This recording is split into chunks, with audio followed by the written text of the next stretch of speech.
인구 소멸, 국가가 세계 6위라고? 모든 경제학 교과서를 찢어버린 대한민국의 성적표에 전 세계가 전율했습니다. 산지 70%, 자원 0%, 최악의 출산율. 한국은 진작 망했어야 했다. 하지만 나는 내 모든 데이터를 걸고 한국에 투자하겠다. 냉철한 독일 분석가가 한국 강력 매수를 외친 마지막 이유, 그의 모순된 발언 뒤에 숨겨진 말도 안 되는 비밀, 그 충격적인 데이터가 지금 공개됩니다. 저는 독일 미넨에 있는 미래산업연구소 수석 데이터 분석가 엘리아스 벨러 박사입니다. 제 직업은 감정을 섞지 않고 오직 숫자와 그래프로만 세상을 읽는 것입니다. 인간은 거짓말을 하고 정치는 쇼를 하지만 데이터는 절대로 거짓말을 하지 않으니까요. 적어도 오늘 아침 제가 이 빌어먹을 리포트를 받기 전까지는 그렇게 믿고 살았습니다. 새벽 2시였습니다. 연구실의 정막을 깨고 제 책상 위로 US 뉴스 앤 월드 리포트가 전송되었습니다. 매년 이맘때면 발표되는 세계에서 가장 강력한 국가 순위표였죠. 솔직히 말해서 저는 하품을 하며 커피를 한 모금 들이켰습니다.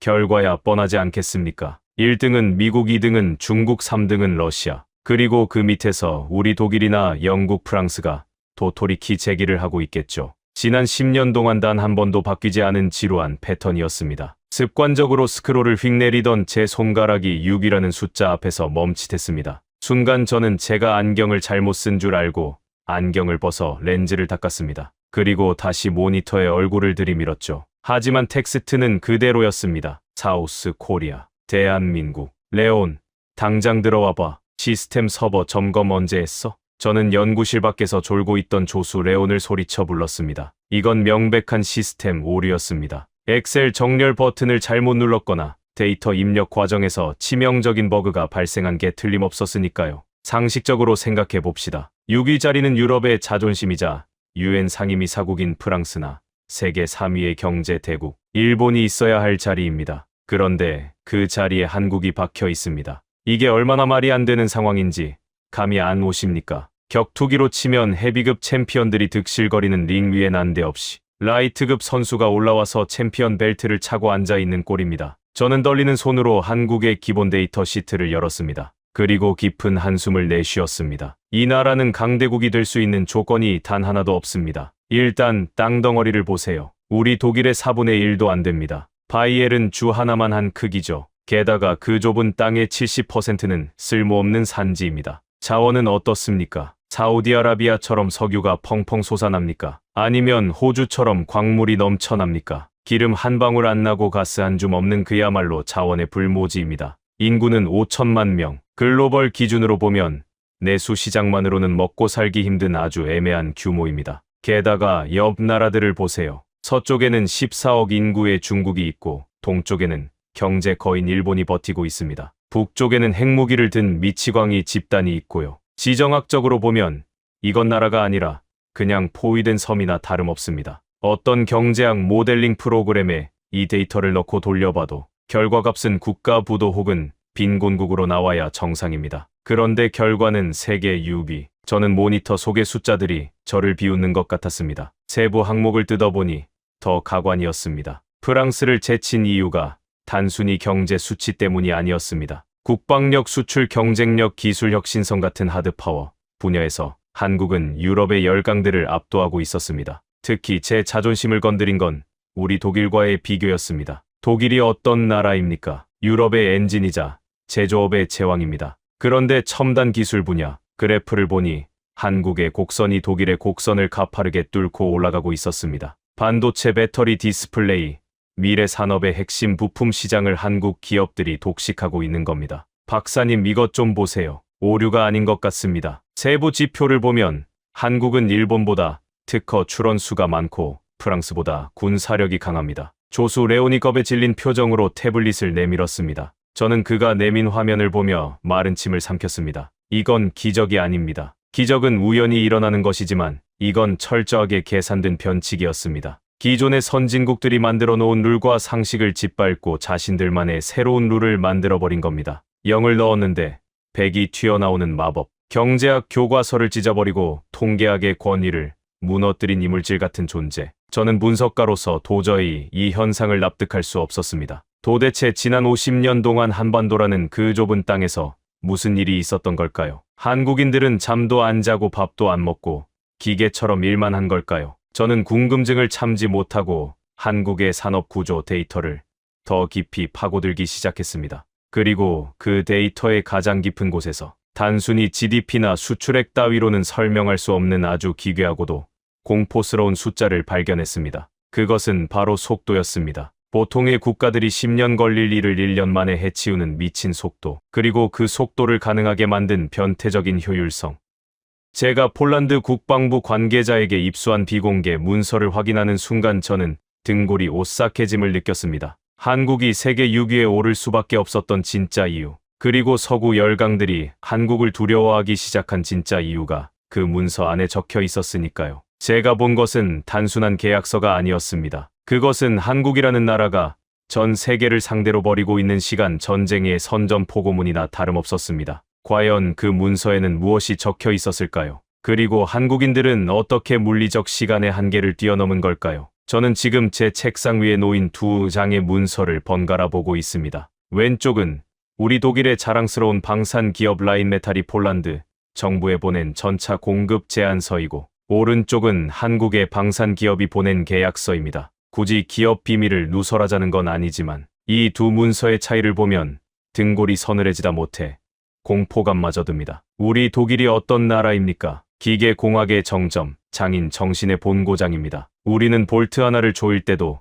매뉴얼을 3번 확인합니다. 완벽하지 않으면 출고하지 않는다는 자부심, 그것이 메이드 인 저머니의 신화를 만들었습니다. 그래서 우리는 폴란드 측에 이렇게 통보했습니다. 최고의 전차를 만들어 주겠다. 단 생산 라인을 증설하고 부품 공급망을 안정화하고 연방의회의 수출 승인을 받는데 시간이 좀 필요하다. 첫 인도 시점은 3년 뒤로 예상한다. 지극히 합리적이고 정상적인 제안입니다. 복잡한 무기 체계를 만드는데 3년이면 아주 빠른 편이죠. 그런데 한국의 답변은 제 상식을 완전히 박살냈습니다. 오케이, 4인만 해. 물건은 이미 배에 실었다. 다음 달에 부산항에서 출발한다. 크리스마스 전까지 받게 해줄게. 저는 처음에 폴란드 국방부 친구가 농담하는 줄 알았습니다. 탱크가 무슨 쿠팡 택배입니까? 아니면 피자 배달입니까? 수만 개의 부품이 들어가는 최첨단 전차와 자주포를 계약서. 잉크가 마르기도 전에 배송한다는 게 물리적으로 가당키나 한 소리입니까? 그런데 그건 농담이 아니었습니다. 실제로 한국의 K2 전차와 K9 자주포는 계약 직후 폴란드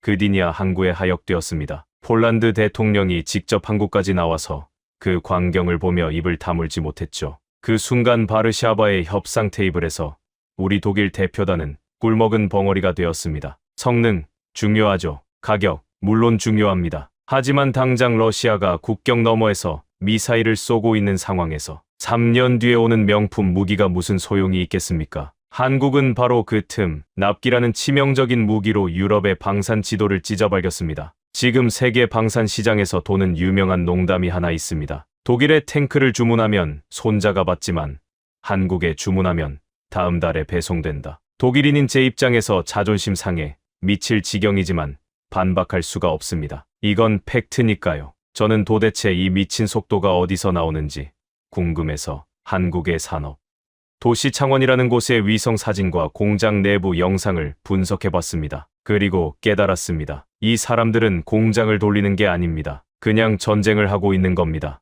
독일의 공장은 오후 5시가 되면 칼같이 불이 꺼집니다. 워라벨은 소중하니까요. 주말에는 기계도 쉽니다. 그런데 한국의 창원은 밤이 없습니다. 24시간 내내 용접 불꽃이 튀고 로봇팔이 춤을 춥니다. 라인이 멈추는 걸 죄악으로 여기는 사람들 같습니다. 생산 관리자가 인터뷰에서 그러더군요. 납기를 맞추지 못하는 건 죽는 것보다 싫다. 이건 비즈니스 마인드가 아닙니다. 일종의 종교적 신념에 가깝습니다. 한국인들은 빨리빨리를 입에 달고 산다고 들었습니다. 서양인들은 그걸 조급함이라고 비웃었죠. 하지만 산업 현장에서 그 빨리빨리가 시스템화되니까 괴물이 탄생했습니다. 설계와 생산과 수정이 동시에 돌아갑니다. 우리는 1, 2, 3단계 순서대로 갈 때 그들은 1단계를 하면서 머릿속으로 3단계를 시뮬레이션하고 손으로는 2단계를 조립합니다. 이건 효율성의 차원이 아니라 시간의 압축입니다. 제가 더 소름 돋는 건 이 속도가 단순히 무기를 찍어내는 데서 그치지 않는다는 점입니다. 잠시 30년 전으로 시계를 돌려보겠습니다. 1990년대 초 제가 대학생이던 시절 제 자취방에는 한국산 카세트 플레이어가 하나 있었습니다. 브랜드가 아마 금성이었을 겁니다. 솔직히 말해서 형편없었습니다. 플라스틱 마감은 조잡했고 버튼을 누르면 삐걱거리는 소리가 났습니다. 친구들이 놀러오면 야, 엘리아스, 그거 폭발하는 거 아니냐? 라며 낄낄거렸죠. 그때 우리에게 한국 제품은 돈 없는 유학생들이나 쓰는 일본 제품에 저급한 카피캣이었습니다. 소니를 사고 싶은데 돈이 없어서 어쩔 수 없이 사는 대체품이었죠. 그런데 지금 제 책상 위를 봅니다. 최신형 스마트폰, 태블릿 PC, 그리고 주차장에 있는 제 전기차의 배터리. 껍데기만 다를 뿐 그 심장은 전부 메이드 인 코리아입니다. 30년 전 제 방구석에서 먼지를 뒤집어 쓰고 있던 그 싸구려. 브랜드의 후예들이 이제는 전 세계 첨단 기술을 지배하고 있습니다. 특히 반도체 분야를 보면 기가 막힙니다. 인공지능, 자율주행, 클라우드 서버, 4차 산업혁명의 쌀이라고 불리는 메모리 반도체 시장을 한국이 70% 넘게 장악하고 있습니다. 엔비디아의 젠슨 황이, 테슬라의 일론 머스크가 왜 1년에 몇 번씩 전용기를 타고 한국으로 날아가서 고개를 숙이겠습니까? 한국의 삼성이나 하이닉스가 고성능 반도체를 제때 안 만들어주면 그 비싼 인공지능 서버들이 전부 고철덩어리가 되기 때문입니다. 과거에는 한국 영업사원들이 우리 독일 바이어들에게 제발 한 번만 써주십시오라고 사정했습니다. 하지만 지금은 상황이 역전됐습니다. 우리 독일 자동차 회사의 임원들이 배터리 물량을 조금이라도 더 받으려고 서울의 호텔 로비에서 대기표를 뽑고 기다립니다. 이건 산업 역사상 유례를 찾을 수 없는 하극상입니다. 영국이 증기기관으로 산업혁명을 일으키는데 100년이 걸렸습니다. 일본이 전자대국이 되는데 50년이 걸렸죠. 그런데 한국은 불과 30년 만에 그것도 식민지와 전쟁으로 폐허가 된 땅에서 이 모든 걸 이뤄냈습니다. 자원도 없고 기술도 없던 나라가 오직 사람을 갈아넣고 시간을 압축해서 선진국들의 멱살을 잡은 겁니다. 데이터 분석가로서 저는 이 그래프의 기울기를 보며 경외감을 넘어선 두려움을 느낍니다. 이들은 만족을 모릅니다. 1등을 하면 2등과의 격차를 벌리기 위해 더 빨리 달립니다. 마치 뒤에서 누군가 쫓아오기라도 하는 것처럼, 잠시라도 멈추면 죽기라도 하는 것처럼 미친 듯이 질주합니다. 여기서 의문이 생깁니다. 도대체 왜일까요? 왜 이렇게까지 하는 걸까요? 그냥 적당히 벌어서 적당히 즐기며 살아도 될 텐데 왜 한국인들은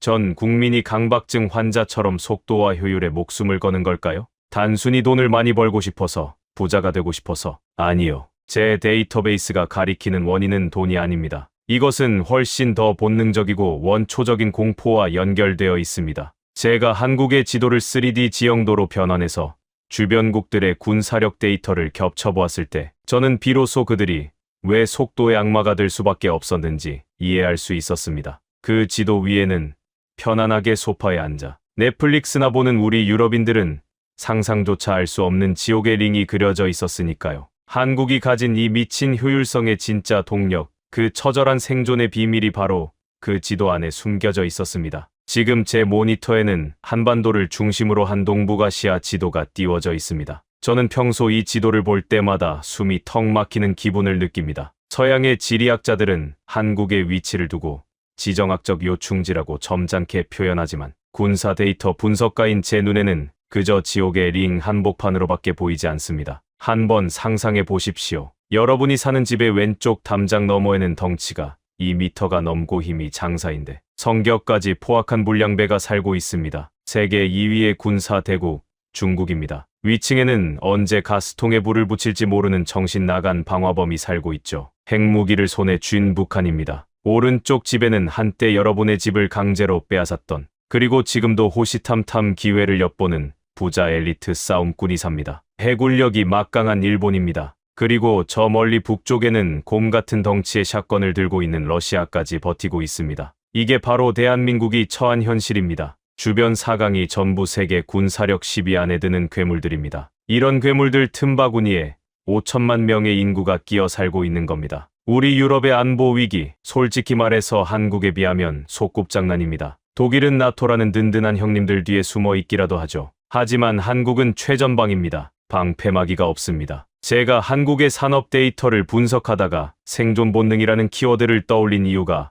바로 여기 있습니다. 한국의 미친 속도와 효율성은 돈을 벌어서 부자가 되겠다는 욕망보다는 여기서 뒤처지면 잡아먹힌다는 공포가 만들어낸 처절한 생존 메커니즘입니다. 그 증거가 바로 수도 서울의 위치입니다. 휴전선에서 불과 50km 떨어져 있습니다. 이게 얼마나 미친 거리인지 감이 오십니까? 비싼 미사일도 필요 없습니다. 북한이 구형 장사정포를 쏘면 서울 강남의 한복판에 포탄이 떨어지는 거리입니다. 만약 베를린에서 50km 떨어진 곳에 러시아군 포대가 수천 문 깔려 있다고 상상해 보십시오. 우리 독일인들은 불안해서 단 하루도 발 뻗고 못 잘 겁니다. 아마 주식 시장은 붕괴하고 시민들은 피난 가느라 도시는 마비됐겠죠. 그런데 한국인들을 보십시오. 그 수천 문의 포신이 겨누고 있는 사정권 안에서 매일 아침 스타벅스 커피를 마시며 출근하고 밤늦게까지 회식을 합니다. 외국인들이 보면 안전불감증이라고 혀를 차지만 제 데이터가 말해주는 진실은 다릅니다. 그들은 불안을 잊은 게 아니라 불안을 에너지로 치환해서 쓰고 있는 겁니다. 나를 건드리면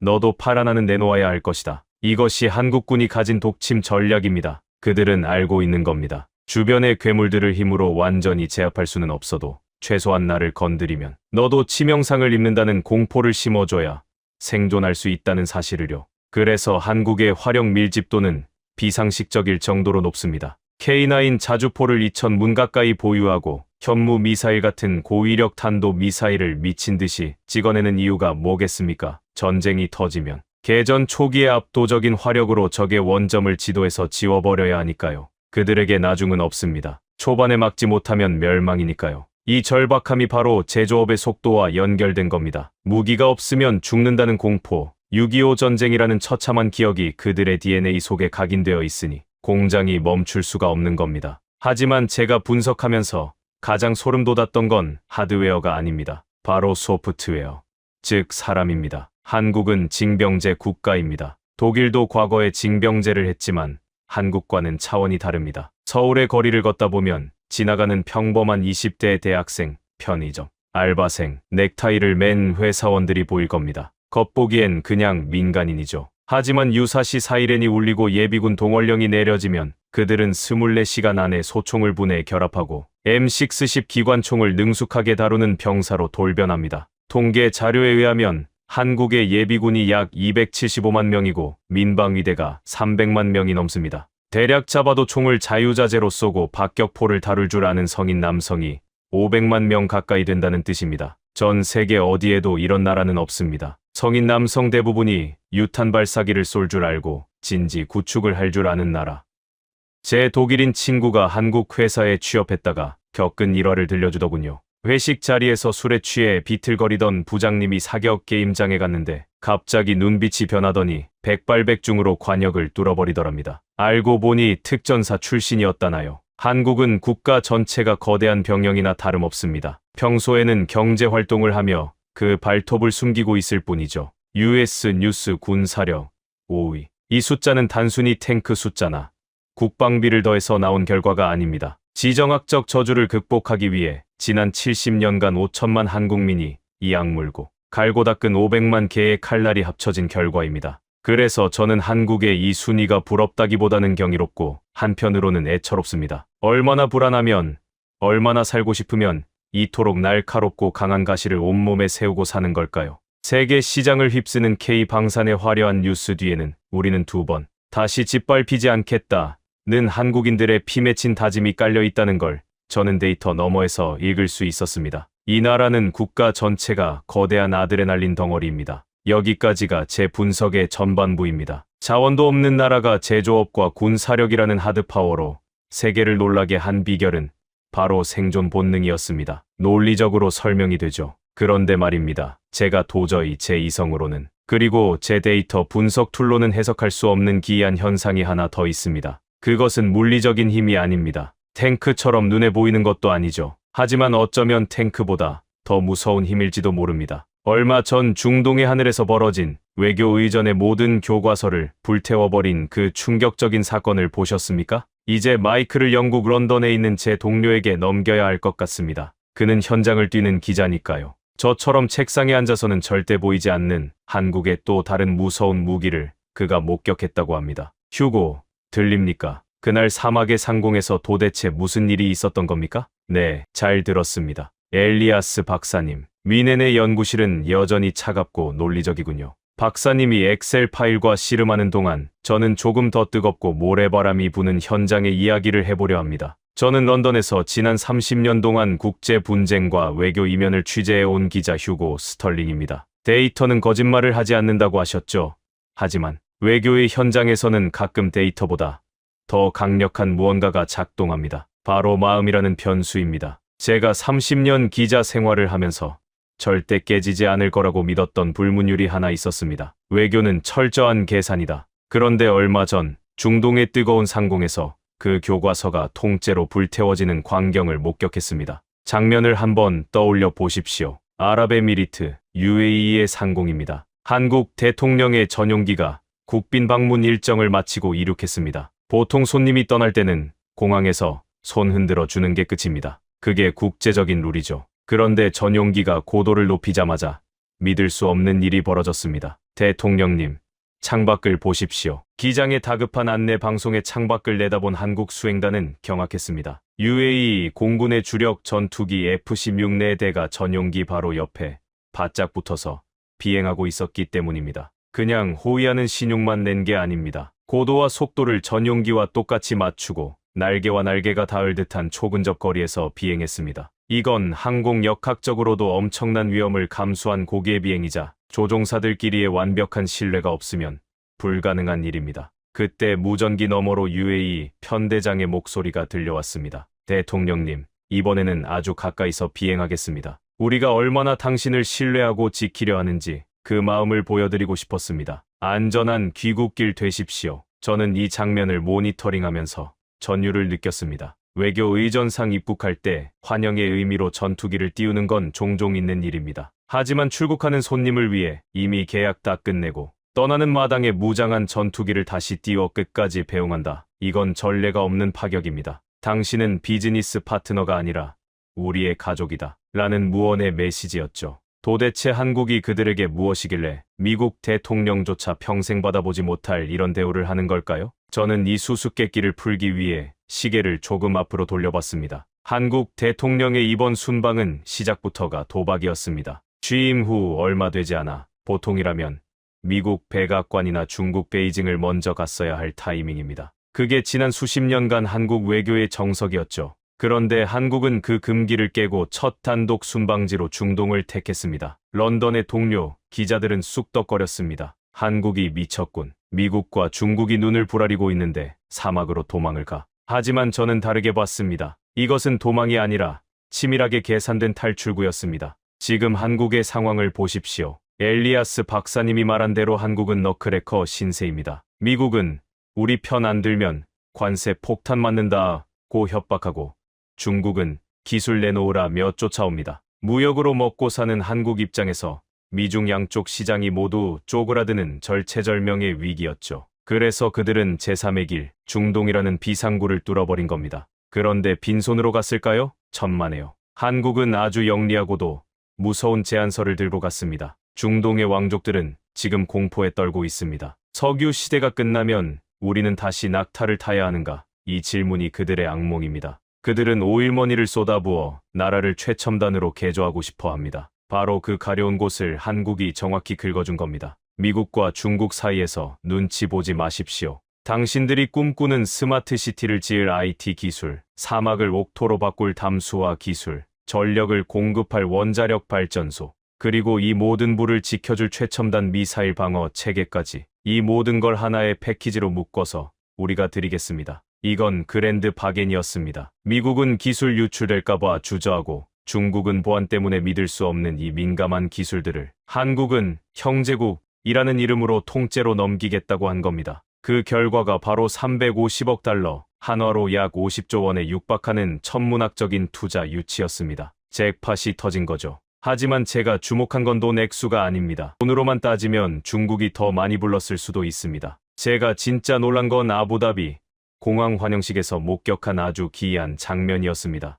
의장대 사열 뒤로 하얀 소복 같은 전통 의상을 입은 여성들이 도열해 있었습니다. 그리고 음악이 울리자 그들은 머리카락을 미친 듯이 흔들기 시작했습니다. 알라샤트라고 불리는 춤입니다. 중동, 특히 엄격한 이슬람 율법이 지배하는 걸프 지역을 아시는 분이라면 여기서 소름이 돋아야 합니다. 그곳에서 여성의 머리카락은 남편이나 가족이 아니면 절대 보여주지 않는 가장 내밀하고 보호받아야 할 신체 부위입니다. 히잡으로 꽁꽁 싸매야 할 그 머리카락을 타국의 대통령. 그것도 이교도인 남자들 앞에서 풀어헤치고 흔들었다. 이건 단순히 환영합니다. 수준이 아닙니다. 당신은 남이 아닙니다. 당신 앞에서는 아무것도 가릴 필요가 없는 우리는 피를 나눈 가족입니다. 이것은 아랍이 보여줄 수 있는 최상위 포식자급의 애정 표현이자 신뢰의 끝판왕입니다. 도대체 언제부터 한국과 중동이 이렇게 끈끈했단 말입니까? 50조 원이라는 돈 때문일까요? 아니면 한국의 최신형 미사일이 탐나서일까요? 저는 그 답을 찾기 위해 런던 도서관의 낡은 문서 보관실을 뒤지기 시작했습니다.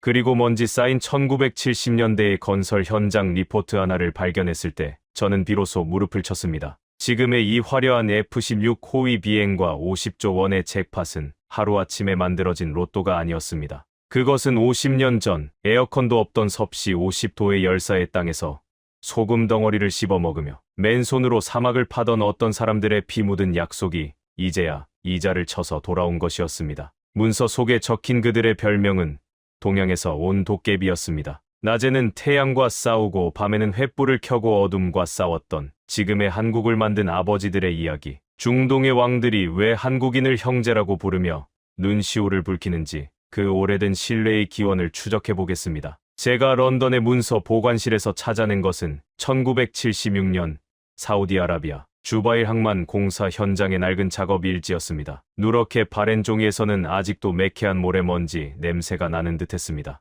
그리고 그 안에 적힌 기록들은 왜 오늘날 중동의 왕족들이 한국 대통령에게 전투기를 띄우며 형제라고 부르는지 그 미스터리를 푸는 결정적인 열쇠였습니다. 그 시절 중동은 돈이 솟아나는 땅이었지만 동시에 인간이 살 수 없는 땅이었습니다. 섭씨 50도를 넘나드는 살인적인 더위, 숨을 쉴 때마다 폐부를 찌르는 모래바람, 서구의 선진국 건설사들은 고개를 저으며 짐을 쌌습니다. 이런 환경에서는 도저히 공기를 맞출 수 없다. 기계도 사람도 다 녹아내릴 것이다. 그들은 위약금을 물어주고라도 철수하는 게 낫다고 판단했습니다. 바로 그때 동양의 작은 나라에서 온 노동자들이 그 죽음의 땅에 내렸습니다. 바로 한국의 아버지들이었습니다. 당시 외신들이 남긴 기록을 보면 한국인들에 대한 묘사는 경이로움 그 자체였습니다. 그들은 지치지 않는다. 마치 사막의 도깨비 같다. 낮에는 달궈진 철근에 살점이 눌어붙는 화상을 입어가며 일했습니다. 태양이 너무 뜨거워 도저히 작업이 불가능하면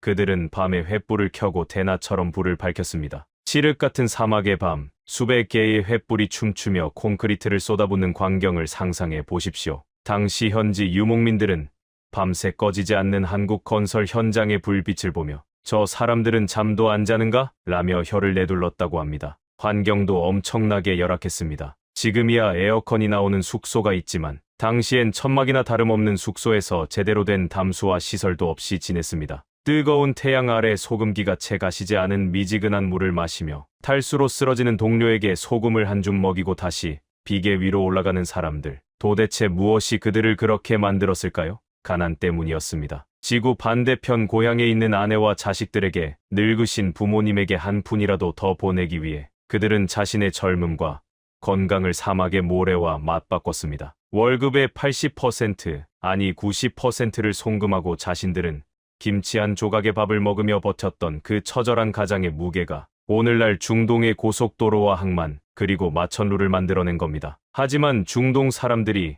한국인을 형제라고 부르게 된 결정적인 이유는 단순히 일을 열심히 해서가 아닙니다. 바로 신뢰 때문입니다. 제가 찾아본 자료 중 가장 가슴 뭉클했던 대목은 바로 약속에 대한 집착이었습니다. 중동 건설 붐이 한창일 때 전쟁이 터지거나 오일 쇼크로 경제 위기가 닥쳐 공사 대금을 제때 못 받는 일이 허다했습니다. 그러자 계산 빠른 외국 기업들은 야반도주하듯 짐을 싸서 도망쳤습니다. 짓다 만 건물은 사막의 흉물이 되었죠. 그런데 한국인들은 달랐습니다. 본사가 부도 위기에 처해도 월급이 몇 달씩 밀리는 상황에서도 그들은 기어이 건물을 완공해놓고 떠났습니다. 한국 사람은 돈 떼먹고 도망가지 않는다. 맡긴 일은 목숨 걸고 끝낸다. 이것은 비즈니스 논리로는 설명이 안 되는 한국인 특유의 오기이자 자존심이었습니다. 우리가 돈이 없지 가오가 없냐라는 말 들어보셨습니까? 당시 현장 소장이었던 한 한국인은 인터뷰에서 이렇게 말했습니다. 여기서 도망가면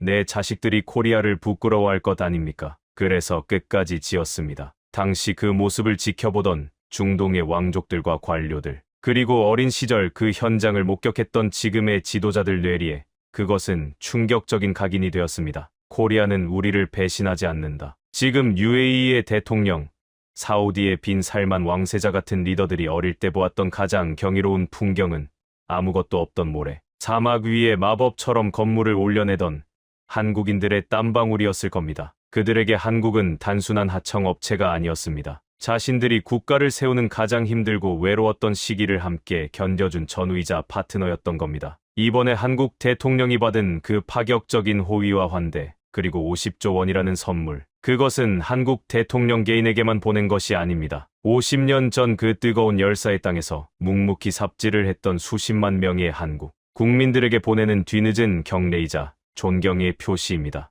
그리고 형제라는 말은 외교적 수사가 아닙니다. 아랍 문화에서 형제란 고난을 함께 견뎌낸 사이를 뜻합니다. 한국의 아버지 세대는 그들의 땅에 피 대신 땀을 섞었고 그 신뢰가 씨앗이 되어 50년이 지난 지금 거대한 숲을 이룬 것입니다. 나중에 들려온 50조 원 수주 소식은 어쩌면 50년 전 한국의 아버지가 흘린 땀과 눈물이 만들어낸 거대한 신뢰, 자본이 이제야 이자를 쳐서 조국으로 돌아온 것입니다. 제 사무실 모니터에 뜬 한국의 수주 실적 그래프가 단순한 숫자로 보이지 않는 이유입니다. 저 우상향하는 붉은 선 속에는 사막의 모래바람을 견뎌낸 한 세대의 위대한 헌신이 녹아있기 때문입니다. 자, 여기까지가 제가 분석한 신뢰라는 무기였습니다. 한국은 과거의 유산으로 든든한 뼈대를 세웠습니다. 그런데 말입니다. 제가 런던의 거리를 걷다가 그리고 제 딸아이의 스마트폰을 보다가 아주 기이한 현상을 하나 더 발견했습니다. 과거에는 한국이 성실하고 믿음직한 일꾼 이미지였다면 지금은 조금 다릅니다. 아니, 완전히 달라졌습니다. 이제 사람들은 한국을 신뢰하는 것을 넘어 한국을 욕망하고 있습니다. 중동의 꽉 막힌 이잡 속으로 유럽의 콧대 높은 명품 거리로 파고든 이 달콤하고도 치명적인 바이러스, 탱크보다 더 깊숙이 전 세계인의 안방을 점령해버린 한국의 진짜 비밀병기. 이제 딱딱한 건설 현장을 떠나 훨씬 더 화려하고 자극적인 곳으로 여러분을 안내하겠습니다. 도대체 한국인들은 무슨 마법을 부렸길래 지구 반대편의 10대들이 한국어 가사를 떼창하고 매운 떡볶이를 먹으며 눈물을 흘리는 걸까요? 런던의 소호거리는 밤이 되면 더욱 화려해집니다. 얼마 전 퇴근길에 겪은 일입니다. 비가 부슬부슬 내리는 런던의 쌀쌀한 저녁, 한 식당 앞에 우산을 쓴 사람들이 긴 줄을 서 있었습니다. 저는 처음에 무슨 신상 아이폰이라도 출시된 줄 알았습니다. 아니면 유명 팝스타가 게릴라 콘서트라도 하는 줄 알았죠. 호기심에 가까이 가봤습니다. 그런데 간판에 적힌 글씨를 보고 저는 제 눈을 의심했습니다. 코리안 BBQ, 한국식 고기구이 집이었습니다. 줄 서 있는 사람들을 유심히 봤습니다. 한국 교민이나 아시아계 관광객이 아니었습니다. 90%가 금발의 파란 눈을 가진 저와 같은 순수 영국인들이었습니다. 그 중에는 교복을 입은 10대 학생들도 있었고 넥타이를 맨 금융가 직원들도 있었습니다. 저는 기자로서의 본능이 발동해 그 줄 끝에 서서 안을 들여다봤습니다. 충격적이었습니다. 우리 영국인들은 아시다시피 미식과는 거리가 좀 멉니다. 피시앤칩스에 맥주 한 잔이면 만족하는 사람들이죠. 그리고 매운 음식은 질색을 합니다. 그런데 그 식당 안에서 런던의 젠틀맨들이 새빨간 양념 범벅이 된 음식을 먹으며 땀을 뻘뻘 흘리고 있었습니다. 매워, 스파이시 하면서도 젓가락질을 멈추지 않더군요. 더 놀라운 건 그들의 입에서 튀어나오는 단어들이었습니다. 진짜 맛있다. 대박. 영어 사이사이에 서툰 한국어 단어가 추임새처럼 튀어나옵니다. 메뉴판을 봤더니 떡볶이, 삼겹살 같은 단어가 번역도 안 된 채 한국어 발음 그대로 영어 알파벳으로 적혀 있습니다. 과거의 유럽이 아시아 문화를 소비할 때는 신비한 오리엔탈리즘 정도로 취급했습니다. 하지만 이건 다릅니다. 그들은 한국 문화를 동경하고 따라하고 싶어 합니다. 집에 와서 넷플릭스를 켰습니다. 글로벌 톱10 리스트 1위부터 10위 사이에 한국 드라마가 2개나 끼어 있습니다. 오징어 게임이 전 세계를 강타했을 때 저는 일시적인 유행인 줄 알았습니다. 싸이의 강남 스타일처럼 재미있는 해프닝으로 끝날 줄 알았죠. 하지만 아니었습니다. 이건 거대한 파도였습니다. 할리우드 리포트의 최근 기사를 검색해봤습니다. 미국 LA의 오디션장에 몰리는 배우 지망생들 데이터가 있더군요. 동양인 배역 오디션이 아닙니다. 일반적인 배역 오디션장에 한국계 배우나 한국 스타일로 꾸민 배우들이 30% 이상을 차지한답니다. 제작자들도 한국적인 마스크, 한국적인 연기 톤을 선호한다고 합니다. 과거 할리우드 영화에서 아시아인은 수학 잘하는 너드 아니면 쿵우 고수였습니다. 하지만 지금 한국 배우들은 가장 세련되고 가장 복합적인 감정을 연기하는 주연으로 소비됩니다. 음악은 더 말할 것도 없습니다. BTS, 블랙핑크. 이들의 성취는 단순히 노래를 잘한다는 차원이 아닙니다. 영국의 윈블던 스타디움, 미국의 소파이 스타디움, 팝의 본고장이라는 그 거대한 경기장을 영어도 아닌 한국어 노래로 꽉 채웁니다. 수만 명의 서양인들이 뜻도 모르는 한국어 가사를 군가처럼 떼창합니다. 기자인 제 입장에서 분석해보건대 이건 언어의 장벽을 무너뜨린 게 아니라 정서의 장벽을 해킹한 겁니다. 도대체 한국의 문화 콘텐츠에는 무엇이 들어있길래 이토록 강력한 걸까요? 제가 내린 결론은 그들의 문화 역시 그들의 제조업과 똑같다는 겁니다. 한국 드라마를 보십시오. 전개가 미친 듯이 빠릅니다. 감정선이 폭발적입니다. 2화에 나올 내용을 10분 만에 보여줍니다. 지루할 틈을 주지 않습니다. 한국 음악을 들어보십시오. 3분짜리 고간에 완벽하게 계산된 비트, 칼군무, 시각적 화려함이 꽉꽉 눌러 담겨 있습니다. 마치 그들이 만드는 반도체처럼 문화 콘텐츠마저도 엄청난 집약도와 완성도를 자랑합니다. 대충이라는 게 없습니다. 엔터테인먼트가 아니라 정교하게 세공된 공학 제품 같습니다. 이것이 무서운 점입니다. 탱크는 국경을 넘으려면 세관을 거쳐야 하고 반도체는 관세를 매길 수 있습니다. 물리적인 장벽으로 막을 수 있죠. 하지만 문화는 막을 수 없습니다. 스마트폰 화면을 통해 유튜브 알고리즘을 타고 전 세계 안방으로 10대들의 뇌 속으로 직접 파고듭니다. 지금 유럽의 10대들은 자국의 역사보다 한국 아이돌의 생일 파티에 더 관심이 많습니다. 그들은 미래의 성인이 되어 소비 주체가 될 겁니다. 그들의 무의식 속에 한국은 쿨하다, 한국은 세련됐다는 인식이 바뀌고 있습니다. 이건 총칼보다 무서운 힘입니다. 소프트 파워는 상대방이 공격받는 줄도 모르게 항복하게 만드는 힘이니까요. 미국의 한 유명한 사회학자가 그랬죠. 진정한 강대국은 그 나라의 라이프 스타일을 다른 나라가 흉내내고 싶어 할 때 완성된다. 로마가 그랬고, 19세기의 영국이 그랬고, 20세기의 미국이 그랬습니다. 그리고 21세기, 놀랍게도 그 바통을 한국이 이어받으려 하고 있습니다. 프랑스 파리의 루이비통 쇼에서 한국 아이돌이 메인 모델로 섭니다. 뉴욕의 미슐랭 가이드 별을 한국 식당들이 휩습니다. 문화의 변방, 아시아의 작은 나라가 이제 전 세계의 취향을 결정하는 트렌드 세터가 되었습니다. 제가 분석가로서 가장 굴욕적인 순간이 언제였는지 아십니까? 제 아내가 제 생일 선물이라며 사온 화장품이 프랑스 랑콤이나 미국 에스티로더가 아니라 한국의 올리브영에서 파는 브랜드였을 때입니다. 여보, 이게 요즘 제일 핫해. 성분도 좋고 가격도 합리적이야. 제조업으로 독일을 위협하더니 이제는 제 아내의 화장대와 식탁까지 점령했습니다. 한국의 국력 6위, 그 중에서 가장 저평가된 게 있다면 바로 이 문화 점수일 겁니다. 제가 보기엔 99점을 줘도 모자랍니다. 한국은 지금 전 세계인의 뇌 구조를 바꾸고 있으니까요. 한국은 정말 앓다가도 모를 나라입니다. 낮에는 세상에서 가장 치열하게 반도체를 찍어내고 밤에는 세상에서 가장 감성적인 노래로 사람들을 울리는 나라. 이 이중적인 매력, 이 모순적인 에너지가 바로 한국을 6위라는 말도 안 되는 자리로 끌어올린 진짜 엔진일지도 모릅니다. 지금까지 저는 런던과 미넨을 오가며 한국이라는 나라가 보여준 기적에 대해 침이 마르도록 이야기했습니다. 반도체, 전차, K-팝, 외교. 모든 데이터가 우상향 곡선을 그리며 천장을 뚫고 올라갔으니까요. 이대로라면 한국은 조만간 G7이 아니라 G5, G3까지 갈 것처럼 보입니다. 하지만 저는 기자입니다. 제 직업은 화려한 것 포장지를 뜯어내고 그 안에 숨겨진 시한폭탄을 찾아내는 일입니다. 그리고 불행하게도 이 완벽해 보이는 US 뉴스 리포트의 맨 마지막 페이지에는 한국인들이 애써 외면하고 싶어하는 그러나 결코 피할 수 없는 붉은색 경고등이 켜져 있습니다. 축제는 화려하지만 그 그림자는 너무나 길고 어둡습니다. 이제 우리가 마주해야 할 것은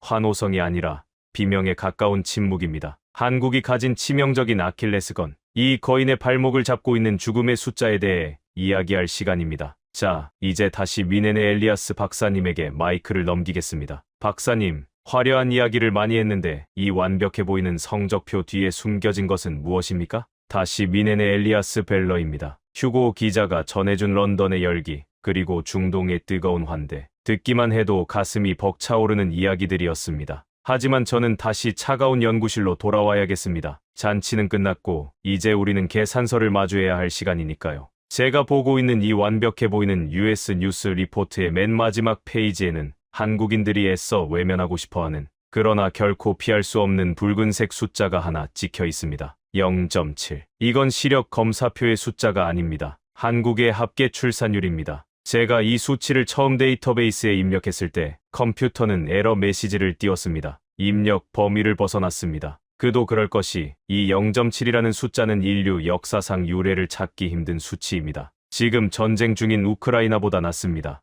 흑사병이 창궐해서 유럽 인구의 3분의 1이 죽어나갔던 중세 시대보다도 낮은 수치입니다. 생물학적으로 볼 때 이건 집단적인 자살이나 다름없습니다. 앞서 제가 한국의 미친 효율성에 대해 경의를 표했었죠. 좁은 땅에서 자원도 없이 그 엄청난 결과를 만들어낸 동력 말입니다. 그런데 냉정하게 인구 데이터를 겹쳐보니 그 효율성의 정체가 드러났습니다. 한국은 지금 미래의 인구를 연료로 태워서 현재의 번영을 유지하고 있는 겁니다. 화려한 서울의 빌딩 숲, 24시간 돌아가는 공장, 밤새 불이 꺼지지 않는 연구소. 이 역동적인 풍경 뒤에는 아이 낳기를 포기하고 자신의 모든 에너지를 경쟁에 갈아넣고 있는 한국 청년들의 침묵이 깔려 있습니다. 제가 가장 우려하는 건 이것이 3부에서 말씀드린 군사력과 직결된다는 점입니다. 한국은 세계 5위의 군사 강국입니다. 하지만 K2 전차가 아무리 세계 최고면 뭐합니까? 그 전차를 몰 사람이 사라지고 있습니다. 현재 한국군은 50만 명 수준을 유지하고 있지만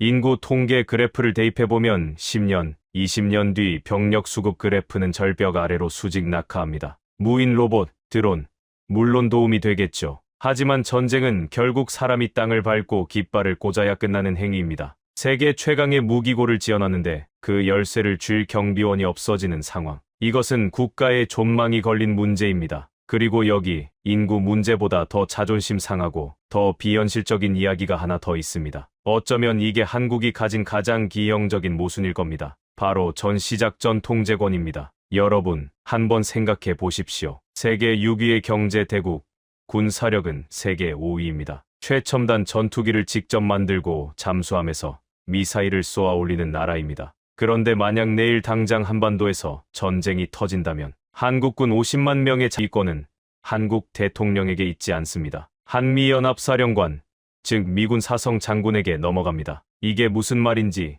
이해가 되십니까? 독일도 나토 회원국이고 미군이 주둔하고 있습니다. 하지만 전쟁이 났을 때 우리 독일군의 지휘권은 온전히 우리에게 있습니다. 프랑스, 영국, 그들은 자존심이 세서 남의 나라 장군에게 자기네 군대를 맡긴다는 건 상상조차 못할 일입니다. 그런데 한국은 다릅니다. 덩치는 이미 다 커서 세계를 호령하는 거인이 되었는데 정작 가장 위급한 순간에 자신의 팔다리를 움직일 결정권이 없습니다. 마치 페라리라는 슈퍼카를 샀고 기름도 내가 넣었고 운전 기술도 내가 세계 최고인데 차 키는 바다 건너 삼촌이 가지고 있는 꼴입니다. 물론 역사적인 배경은 압니다. 6.25 전쟁이라는 비극, 미국의 도움이 절실했던 시절이 있었죠. 하지만 지금은 2025년입니다. 한국은 더 이상 원조를 받던 가난한 나라가 아닙니다. US 뉴스 순위가 증명하지 않습니까? 한국은 일본을 제치고 프랑스를 제쳤습니다. 그런데도 여전히 우리는 아직 준비가 안 됐다, 시기상조다라며 스스로 족쇄를 차고 있습니다. 제3자인 제가 보기에 이건 주권의 역설입니다. 전 세계 어느 강대국 리스트를 봐도 자국 군대의 전시작전권을 갖지 못한 나라가 상위권에 랭크된 경우는 없습니다. 한국이 유일합니다. 이건 기네스북에 오를 만큼 기형적인 구조입니다. 이 불공정한, 아니 비정상적인 구조는 한국인들의 무의식에 어떤 패배감을 심어줄 수 있습니다. 우리는 우리 스스로를 지킬 수 없어. 결정적인 순간엔 미국 형님이 해줘야 해. 이런 심리적 의존성은 세계 6위라는 타이틀과는 전혀 어울리지 않습니다. 제가 만난 한국의 장교들은 유능했습니다. 그들의 전략 전술 능력은 미군 장교들 못지 않습니다. 그런데 왜 시스템은 그들을 믿지 못하는 겁니까? 무기를 파는 건 잘하면서 왜 그 무기를 휘두를 권한을 가져오는 것에는 주저하는 겁니까? US 뉴스의 국제 동맹 점수가 높은 건 좋은 일입니다. 하지만 동맹은 대등한 관계일 때 가장 빛납니다. 한쪽이 다른 쪽의 결정에 종속되어 있다면 그건 진정한 의미의 파트너십이 아니라 보호 관계일 뿐입니다. 한국이 진정한 선진국 반열에 오르고 싶다면 경제 수치나 문화적 화려함만으로는 부족합니다. 내 나라, 내 국민의 생명을 지키는 최종 버튼을 내 손으로 누를 수 있는 군사적 주권의 완전한 회복 없이는 이 6이라는 순위는 언제든 무너질 수 있는 사상 누각입니다. 한쪽에서는 아이가 태어나지 않아 인구가 새어나가고 다른 한쪽에서는 국가의 가장 중요한 권리인 작전권이 비어 있습니다. 이건 마치 화려한 갑옷을 입고 최신형 기관총을 들고 있지만 정작 다리는 병들어가고 있고 방아쇠를 당길 손가락은 남의 손에 쥐어진 거인의 모습 같습니다. 저는 데이터 분석가로서 이 부분이 가장 걱정됩니다. 지금 한국이 누리는 이 영광의 시대가 어쩌면 정점이 아닐까 하는 불길한 예감 때문입니다. 해질녘의 노을이 가장 아름답듯이 지금의 이 화려함이 소멸 직전의 마지막 불꽃이면 어떡합니까? 주변국들은 바보가 아닙니다. 중국과 일본, 러시아는 한국의 이 약점들을 집요하게 파고들 겁니다. 인구 줄어드는 나라, 작전권도 없는 나라라며 조용히 비웃고 있을지도 모릅니다. K-팝이 빌보드를 휩쓰는 동안 정작 나라를 지탱하는 기둥뿌리는 흔들리고 있다는 사실을 한국인들만 모르고 있는 건 아닐까요? 세계 6위, 분명 대단한 성적표입니다. 축하받아 마땅합니다. 하지만 이 성적표 뒤에는 소멸과 종속이라는 두 마리 괴물이 입을 벌리고 기다리고 있습니다. 샴페인을 터뜨리기엔 남겨진 숙제가 너무나 무겁고 시급합니다. 자, 여기까지 들으면 여러분은 이렇게 생각하실 겁니다. 아, 한국은 이제 끝났구나. 인구도 줄고 미래가 없네. 저 엘리아스 벨러는 데이터만 믿는 사람이라고 했죠. 논리적으로 보면 한국의 미래는 매도, 즉 파는 게 맞습니다. 하향 곡선을 그릴 일만 남았으니까요. 하지만 저는 오늘 제 분석 리포트의 결론란에 매도가 아닌 강력 매수 의견을 적어 넣을 생각입니다.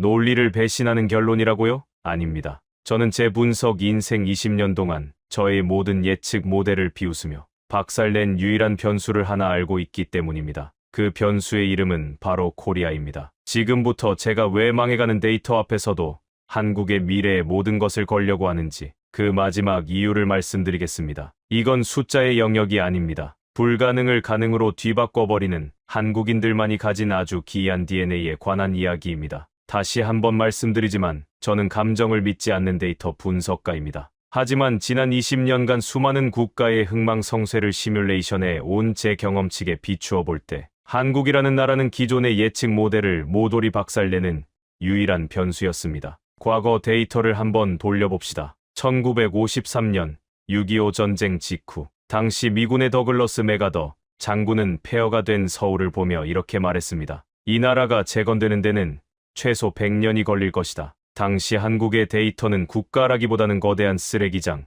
혹은 무덤에 가까웠습니다. 산업 기반은 전무했고 사람들은 굶어 죽고 있었습니다. 그때 전 세계의 모든 경제학자와 분석가들은 한국의 미래를 절망으로 예측했습니다. 그 누구도 이 나라가 다시 일어설 거라고 베팅하지 않았습니다. 하지만 결과는 어땠습니까? 100년은커녕 불과 30년 만에 올림픽을 개최하고 50년 만에 원조를 받던 나라에서 원조를 주는 나라가 되었습니다. 맥아더 장군의 예측은 보기 좋게 빗나갔습니다. 1997년 IMF 외환위기 때도 마찬가지였습니다. 국가부도 사태가 터졌을 때 월스트리트의 냉혹한 투자가들은 한국이 남미의 국가들처럼 영원히 삼류, 채무국으로 전락할 것이라고 비웃으며 돈을 뺐습니다. 한국은 끝났다는 리포트가 쏟아졌죠. 그런데 그때 전 세계 경제사에 유일무이한 기현상이 벌어졌습니다. 금 모으기 운동. 국민들이 장롱 깊숙이 숨겨두었던 아기 돌반지, 결혼 예물, 어머니의 유품인 금비녀를 꺼내들고 은행으로 달려갔습니다. 내 나라 빚을 내가 갚겠다.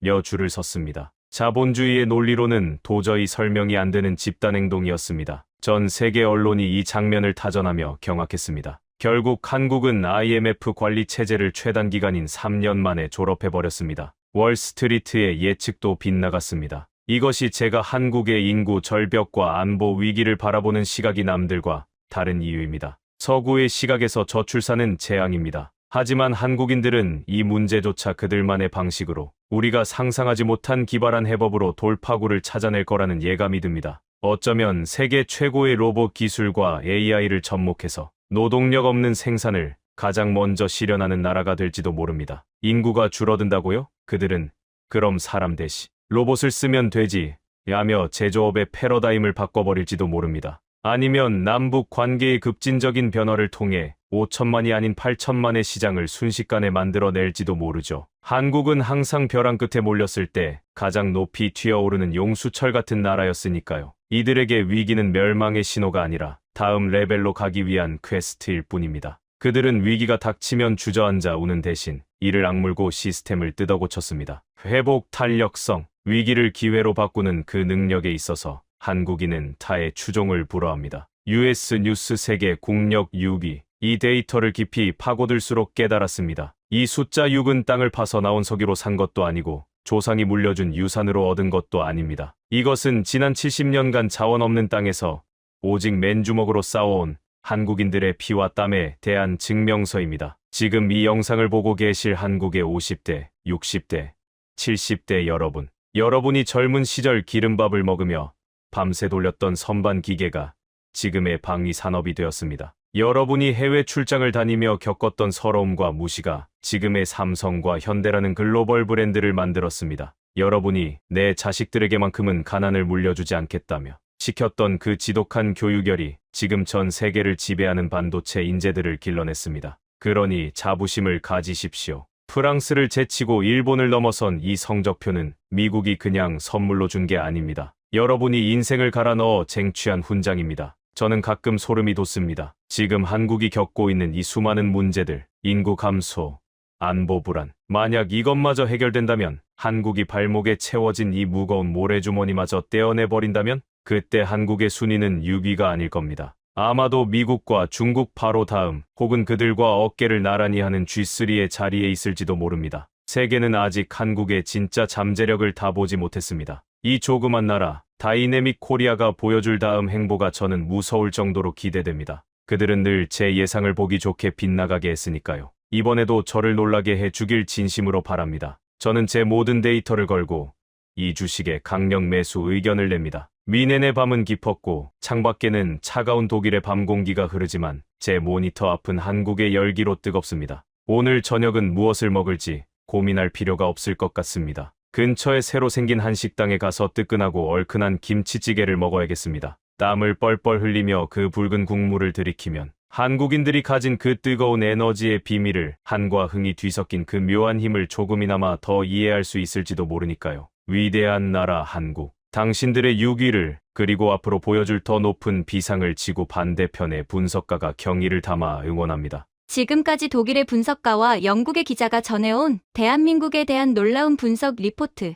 어떻게 들으셨나요? 독일과 영국의 시선이 닿은 곳은 헬조선이 아니라 기적을 일궈낸 위대한 나라였습니다. 우리는 가끔 잊고 삽니다. 지금 우리가 밟고 서 있는 이 땅이 누군가의 피와 땀으로 쌓아 올린 얼마나 높은 탑인지를 말입니다. 이 영상이 모진 세월을 견뎌낸 우리 스스로에게 건네는 따뜻한 위로가 되기를 바랍니다. 오늘 이야기가 마음에 와닿으셨다면 댓글창에 고생했다 대한민국이라고 8글자를 남겨주세요. 서로를 향한 이 한마디가 패배감에 젖은 누군가를 다시 일으키는 가장 큰 힘이 됩니다. 저는 더 자랑스러운 대한민국의 이야기로 다시 오겠습니다. 감사합니다.